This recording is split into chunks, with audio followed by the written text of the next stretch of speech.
Oh, God. I hate this. This is how Mark says I walk. We've just been doing this over on Instagram. That's so bad. Okay, he says, that's when I don't think about it. And when I think about it, how do I walk?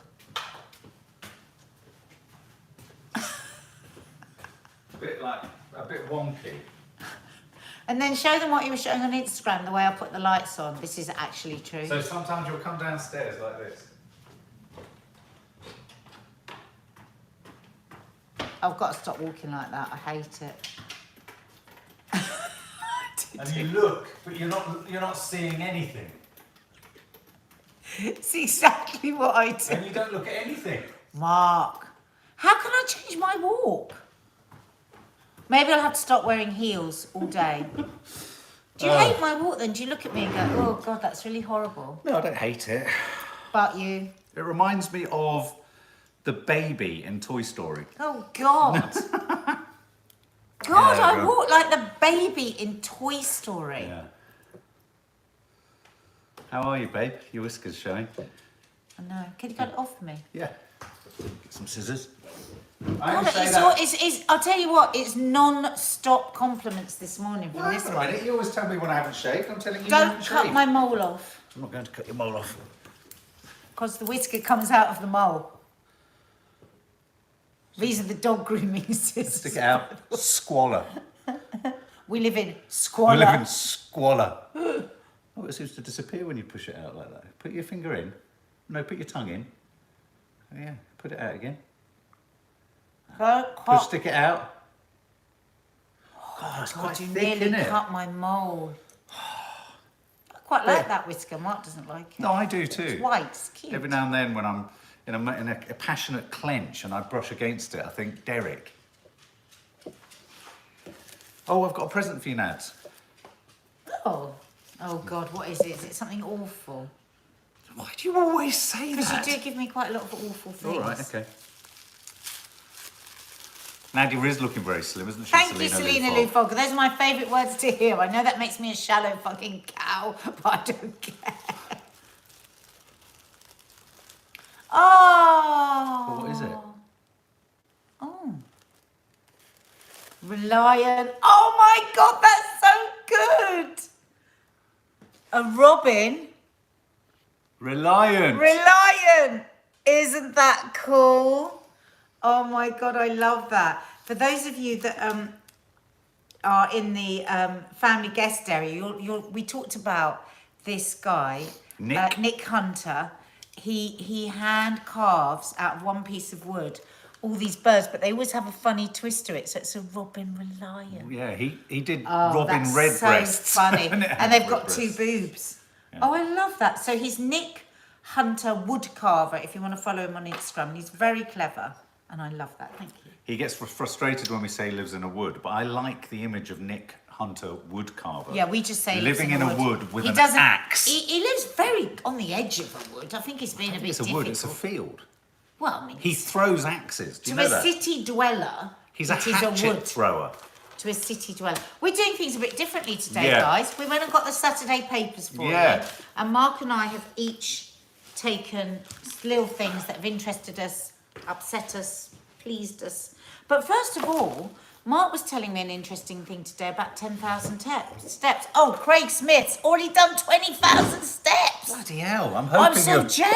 I hope you're in Australia or something and you've had a whole day. I've only done... I've done 5,500. Why? I've done 4,876. Babe, because you walk like a baby. So that means I should have done more. Possibly. I read. I can't remember where I read it, but someone was talking about the fact that they did nothing other. They did nothing other than up their steps to 10,000 steps every day. She came to it very sort of. Yeah, she was a non-believer. She was doing 4,000 a day. I don't believe it, and then people go, no, stick to 10,000 a day, and she did it. I think for something like 6 weeks. She didn't change her diet, didn't change anything. She wouldn't have been an overeater though. She must have just eaten. But the only thing she changed about her life was the commitment, and it's a commitment to 10,000 steps a day, and she lost 15 pounds, just over a stone, in 6 weeks. Wow. That's quite something, isn't it? Oh, Brenda Pierre, I received 2 of Nick's Birds gifts after you showed them.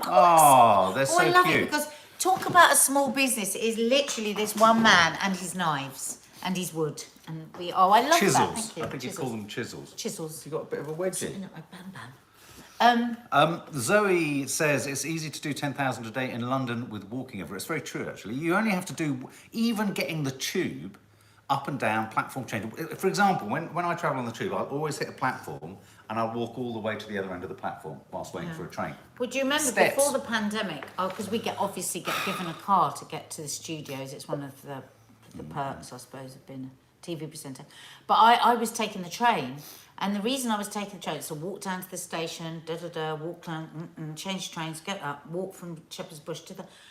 I was getting 5,000 steps by the time I got to work at 8 o'clock. Yeah. And that, I've really noticed the difference now. Yeah. It's hard, because on a working day at Loose, so much of it is sitting down. And it is that commitment. But for God's sake, don't start with a 10,000. Start and build it up. They say you should only build, I think, by 1,000 or 2,000 a week. Yeah. Because you can get plantar fascia and all sorts of things if you're trying I to did get 100,000 the week before last, which is the most I've ever done, and I'm aiming to better it this But week. what I would say to you is, you've been doing Joe Wicks for 2 years, so you have a really good muscle base. Yeah. But what's getting rid of that last bit Running of again. fat is, before you started the running was the 10,000 steps Yeah. and more. Yeah. And that's exactly what happened to you last time when you did loads of steps. Yeah, running does speed it up. So It's about, our bodies are supposed to move all day long, actually. We're not supposed to be sitting down and most of us sit down all evening, don't we? I always try and get up and move around a bit in the evening because I think, oh my God, I've been sitting for 3 hours. But if you can, put those steps through your day, it just improves you. They say it adds 5 years to your life. Helen Groves wishes she could do 10 steps, never mind 10,000. I know it's hard. And one of the other things you can do as well is, I'd always have a sneaky chocolate bar if I popped to the shops and all that. Just cut one treat out. For example, last night I went on everyone in the house was asleep by about 7. We went to the cinema. Oh, we had everything in the cinema. I really enjoyed it. Yeah. And I had a munchy frenzy attack at about 11:30. Oh, Mark, why didn't you wake me up? What? I would have helped you. Well, I ended up having half an avocado. Yeah, it was really boring. That's real progress. That is...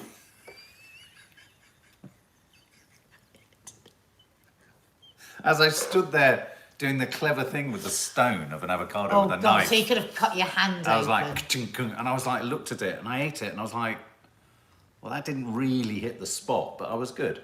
I did, well, there was fuck all else. Amazing that you had an avocado. That's amazing. Yeah, I thought you'd be impressed. Yeah. No, because the thing is, we went to this. We went to the cinema yesterday, and we went to the lovely Everyman. Oh my God, it is such a treat in there.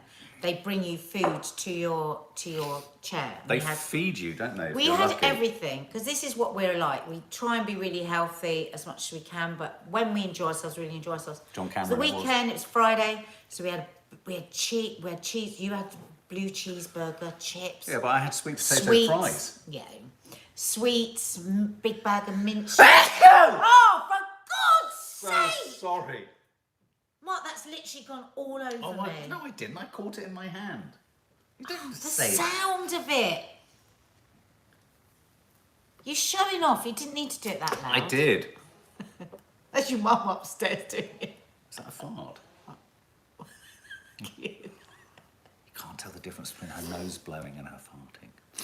Yeah, so we had a proper binge out within our 16/8 and everything. So that's the only reason I go no, because if you'd done at 11:30 had loads of shit, it would have been... Would have been bad. Oh, no, let's not say the word bad. You would have disappointed Irresponsible? yourself. No, you'd have hated yourself. I'd have been disappointed in myself.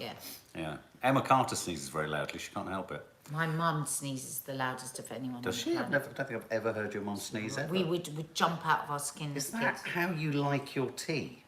I had a teaspoon because I'm still in 16/8. That's disgusting. It looks like slurry. That's how Lisa has it all the time. What did we see? Someone asked. The Unbearable Weight of Massive Talent, Reese, starring Nick Cage, Pedro Pascal. We're actually reviewing it later. Lily Sheen. But if you're looking for a film to go and see tonight, see it. It's huge fun. And what's his name? Pedro Pascal. Pedro Pascal is incredible. Lily Sheen. Oh my God, I just wanted to pick her up and snuggle her. She just has this absolutely beautiful light, doesn't she? Absolutely. And just very, So good. she's Kate Beckinsale's daughter. And she has that, real beauty, but she has such a fragility about her as well, doesn't she? But also, there's Flint in there. I saw Maddie in her performance as the put upon daughter. Yeah, She's Mark loved yeah, it because there's a really good daughter-father Anyway, relationship. we're We're going to gonna do a full review it. review for that. Some of the news stories I've popped in the title to this. Footballer bombed through. I saw someone say, "Oh, are we talking about football today?" We wouldn't traditionally talk about football, but I just wanted to mention this because it's just awful. Harry Maguire, a Manchester United footballer, received an email saying, "You've got 72 hours to quit United or I'll blow 3 bombs at your home." He's had to move out and go to a safe house. He raced from home to be with his fiancée and their 2 daughters. Armed cops and sniffer dogs searched the £4 million Cheshire mansion. This was taken very seriously, and apparently footballers routinely get death threats all the time. Oh my God, Mark, everybody does. It's terrible. Everybody does on the telly. But I actually disagree with that being made public. I'll tell you why. That would have been a keyboard warrior. Yeah, they'll have loved that. And he will, or she will now love the fact that the police, I think you keep it very quiet. Yeah, terrible. So heart goes out to Harry Maguire. It's just awful. Terrifying. Absolutely fucking outrageous. And they are going to be tightening the rules very much so on this. So people will be caught. Thank God. And the other big story of the morning that all of the papers are leading with is Sajid Javid is leading an inquiry. I think this is needed. I think this is important. An inquiry into gender treatment for children. And I think the reason this is important was, I think I've got a bit of time for Sajid Javid. I think he's thought about this. If you look at the language he's using, this is about the child gender treatment on the NHS and the fear that due to a sort of ideological fear of challenging the desire of a child, say, to change gender, that there's a fear not to give gender hormone treatment to many children without a proper sort of exploration, objective analysis and health analysis as to whether this is not, is something that is a passing phase or is a consequence of other circumstances or conditions.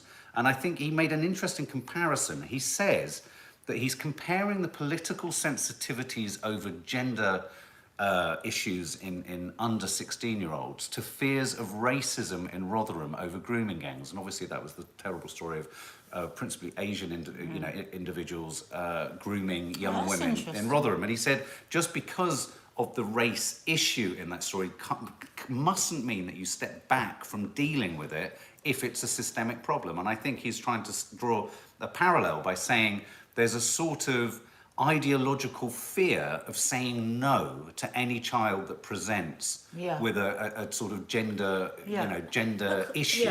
Yeah, because everybody's become more aware. Everybody, is getting educated on this. And I think that's an important point.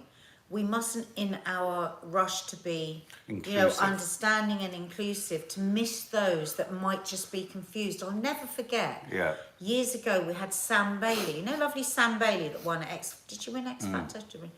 And when she was a child, she said if this had been around when she was a child, she would have done everything to go through this.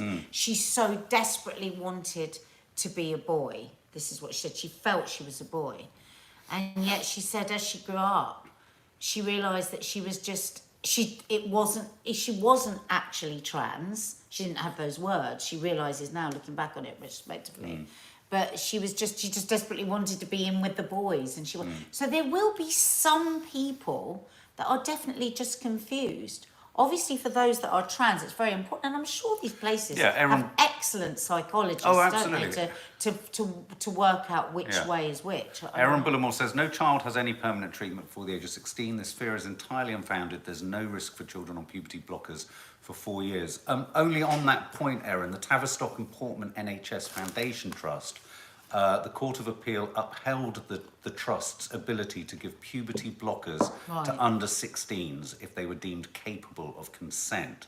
Oh, so that's interesting, Erin. It doesn't actually have any long-term effects, so you could pause. So you can pause it, and then you can take the drugs away and you'll go back into puberty. Is that, I don't know. Well, also some other issue. I read an article of someone who regretted gender treatment in their childhood and didn't feel that they were the gender they had had treatment to change to, Stevenson. Yeah, there's always going to be some people that's... Sarah Sutton, my friend's daughter wanted to do hormone therapy and since decided she is a gay woman. I think I think Javid's department also says here that where is it? That the fear is that overly affirmative approach where people simply accept what a child says almost automatically and then start talking about things like puberty blockers isn't necessarily in the interest of the child at all. It's very complicated. It is very complicated, and I think because of course, if it really is a case of a trans person and they go through puberty, of course it's hell. All the operations and all the extras, Yeah. Erin Bullimore says, yes, that's exactly what they're for. Puberty blockers are entirely reversible. The point is to give kids and parents and doctors and therapists enough time to figure out the best course of action. No, thanks for that, Erin. I didn't know that. Natasha Milchin, my daughter had a girlfriend who was convinced she was a boy for up to 10 years but has recently changed her mind. Yeah, I mean, I think it's the irreversibility of any choices being made as a child. I think, and I mean that in any capacity. I mean, I think that's why all sorts of aspects of a child's life, can't sort of be decided upon or in an autonomous fashion. Yeah. So that's a big story today. Yeah, it's a big story today. I don't think we should be too sensitive about discussing anything. No, exactly. It's the way you discuss. If you discuss with anger and prejudice, that's a very different thing. But if you discuss with real curiosity and are willing to understand all sides, we must never, ever have any topic where we can't do that. I also think that there's the partner of a friend of ours made an interesting observation. There's obviously, in any sort of gender fluidity, confusion, or self-discovery, there must be, in its nature, an element of confusion and disorientation and discovery. I think if there is an element of confusion and discovery, it's okay for people to not understand and to have it sort of told to them, and also to be taught or instructed or explained without sort of hammering someone before they've even opened their mouth. But again, if someone opens their mouth in a sort of hateful way, then shut the fuck up. Shut the fuck up. Yeah, totally. I'm sure lots of you have seen this today if you've seen the papers, but oh my God. This is Bonnie, 4 years old, and Harry. Their mum had gone to the loo and came back to this. Wow. Is that a child on the work surface? Where would you start? Yep. Oh my God. Look at that child. Look at the child on the work surface. It's like he's Boris sat Johnson. in it. It does look looks like a Boris Johnson ghost You'd child. be like, oh, look at the where do hang we on, start? Look at the pun. Emotional breakdown. Oh, that's good. I hadn't noticed that. That's an absolute corker. Emotional breakdown. That's clever. Oh, God, I hadn't noticed that. Did you notice that or did somebody else notice it? No, I noticed it. Oh, you were such a noticer. And I noticed that Boris Johnson's on the You're such a side piece. noticer. Yeah, that is horrendous. You just cry, wouldn't you? Where do I start? Some disappointing news off the back of news that we had this week. Ed Balls has said he's not running and he's not going to join the political life. So our little flirtation with dancing Ed Ball coming back into politics was short-lived. That's over. Some exciting news, or good news, is that an exciting new artificial intelligence tool is able to predict the likelihood of cancer recurring. So that is a really significant thing. This is incredible. Clinical oncologists are describing the breakthrough as exciting because it could improve the surveillance of patients and boost their survival chances once sort of primary cancers have been dealt with. So it can really. Do we know how far away we are from that? I think the technology is working. It's just about rolling it out and making it affordable, isn't it? For the results of the study are supported by the Royal Marsden Cancer Charity. It's that terrible thing, isn't it, between wanting to know in advance, and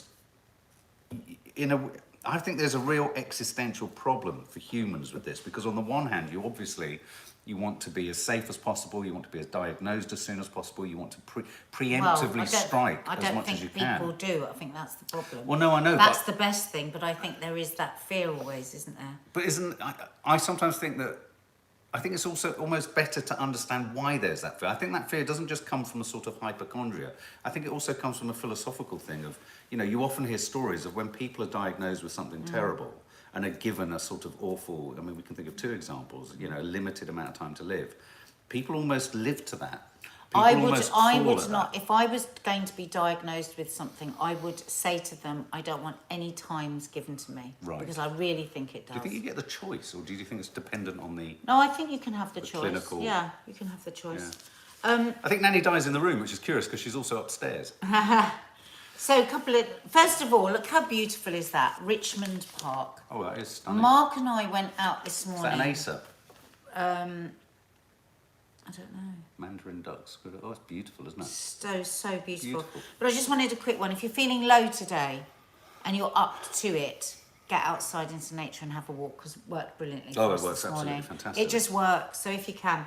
But look, this is a good story. Crazed knife yob sat on by pensioners. I saw this, yeah. So these two pensioners are going to receive a bravery award. So basically, this chap tried to strangle and stab his ex-wife in this nail bar in Tunbridge. He'd actually been issued a restraining order the day before. How terrifying is that? So he attacked. He came for his wife, and they basically got hold of him and sat on him until the police arrived. Wow. He was jailed for 28 years for attempted murder.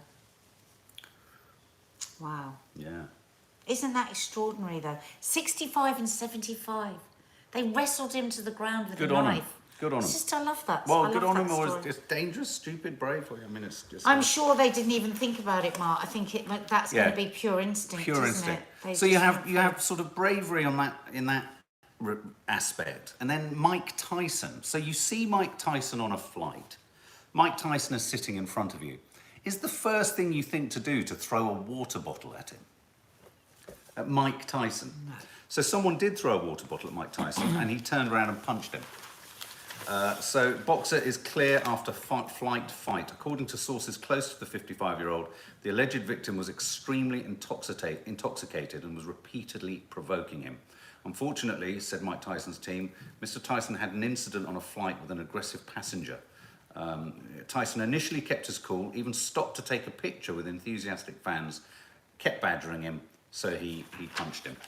I think there comes a point sometimes I think if you you've been in prison as well, there's a certain amount of... I mean, I don't condone that at all. How can a great big man like that punch somebody else? It's just not on. Well, no, but I mean, provocation... But you can understand that instinct kicks in, thinks, oh, God, am I really being attacked here? Yeah. So I can understand it. Yeah. I like, just quickly, just a very odd little story.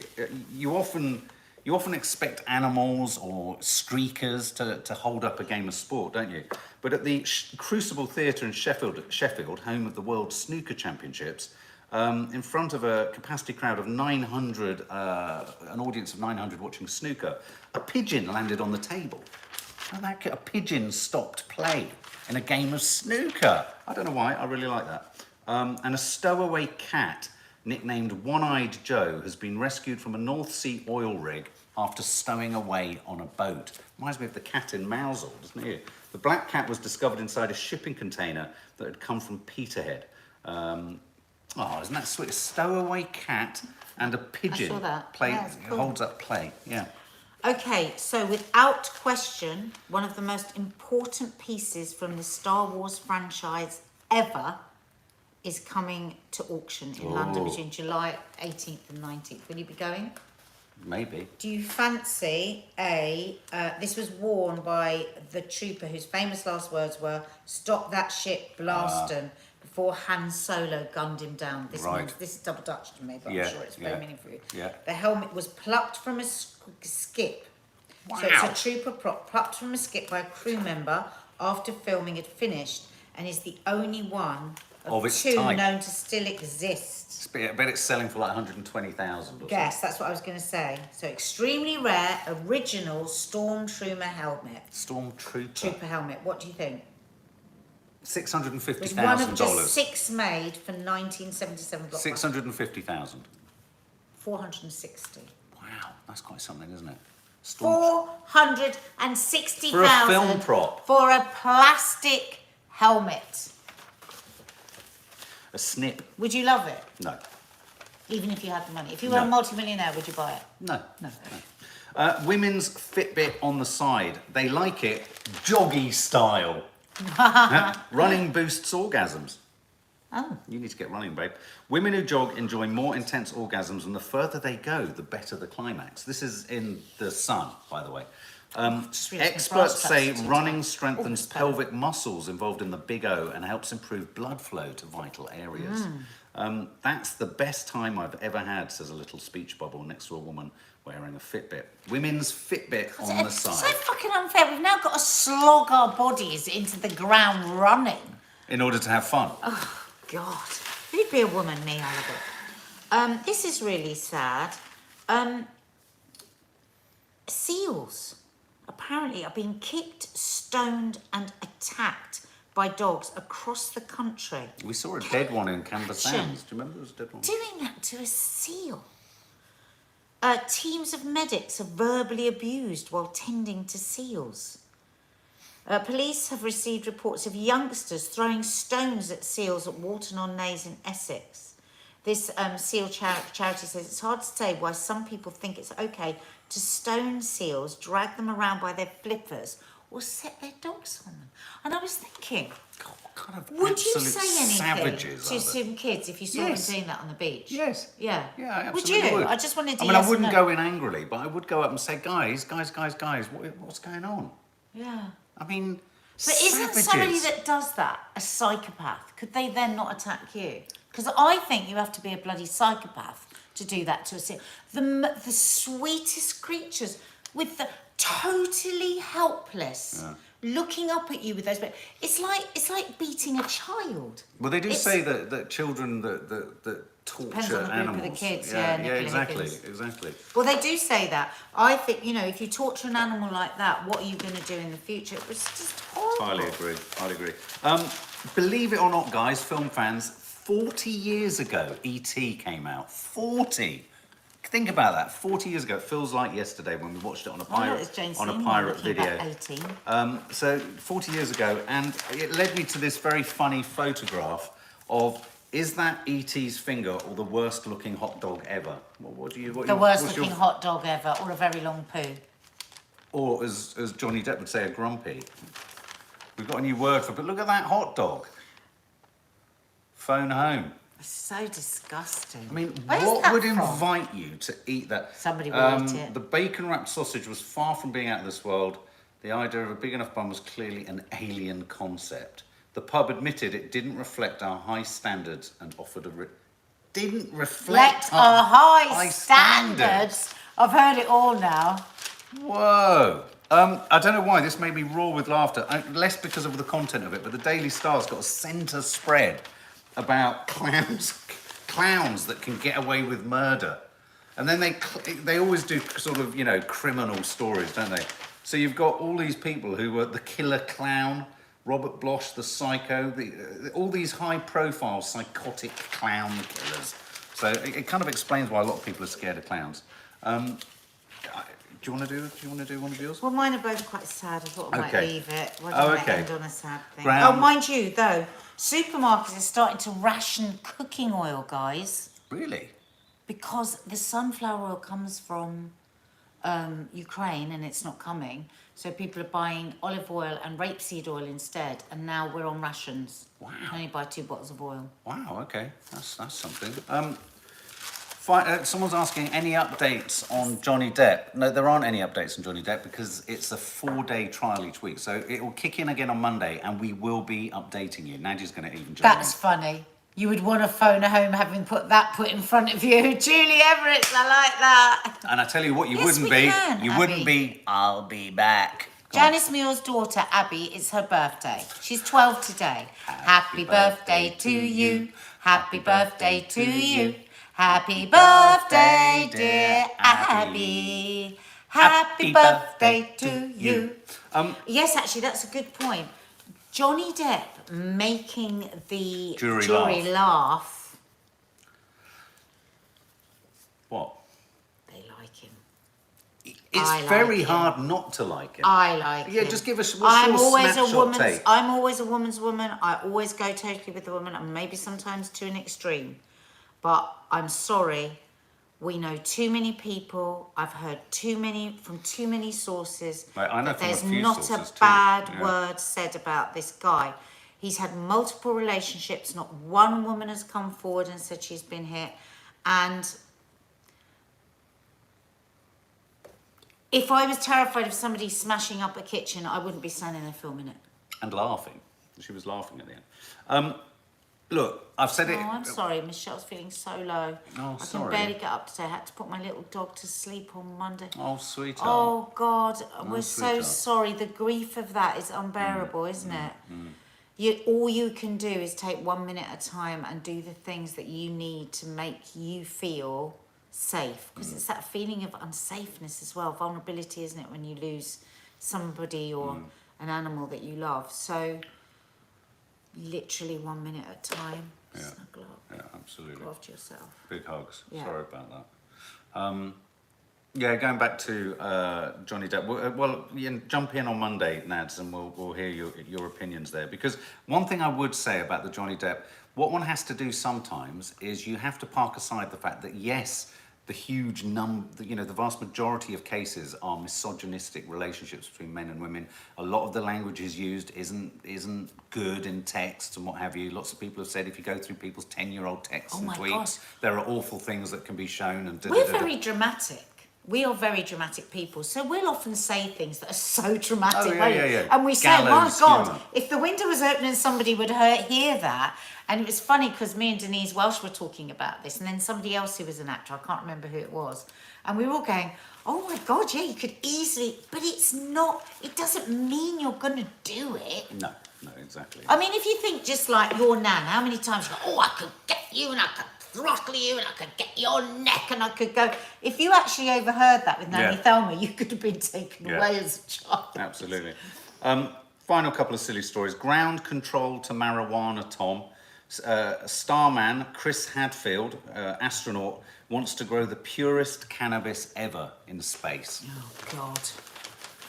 So you can look at the world from on high. So you can literally be out of your head and out of this earth. And Sting says you can't get no satisfaction in a band. He takes a swipe at the Rolling Stones, saying being in a band is a teenage thing. I don't think any grown man can be in a band, actually. I think he's just a little bit resentful that he's not still in the police, myself. I don't see why you can't be in a band when you're a grown man. Somebody just said that they threatened her with rape. Johnny Depp did? I didn't know this.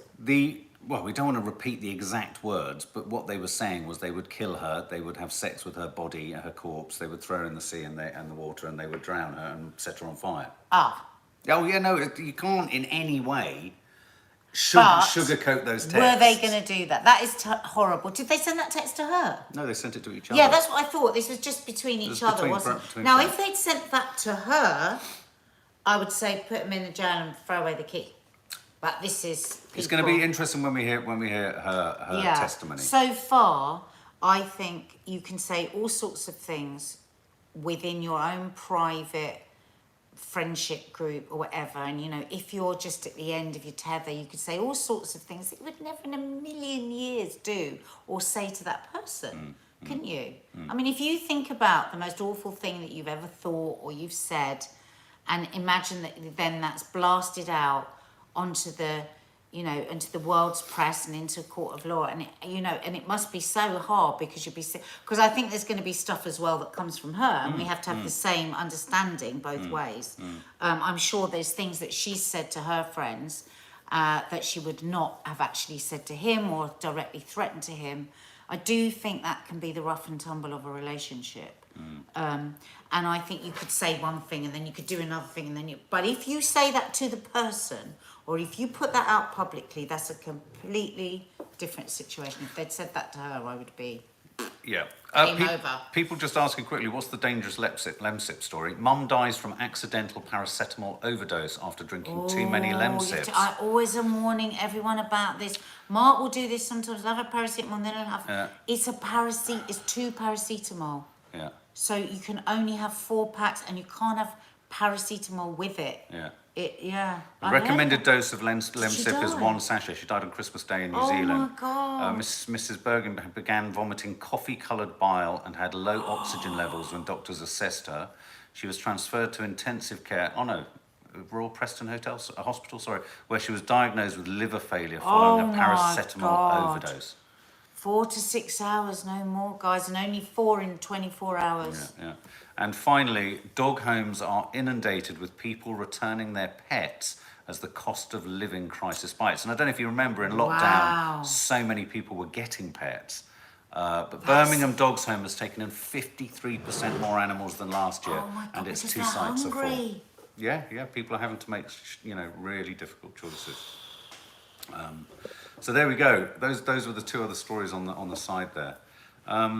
Guys, have a lovely Saturday. Enjoy yourself. Hope it's kind of relatively nice weather. As Nadia says, if you're feeling a bit shit with your ments, any number of steps outside the front door is a good idea.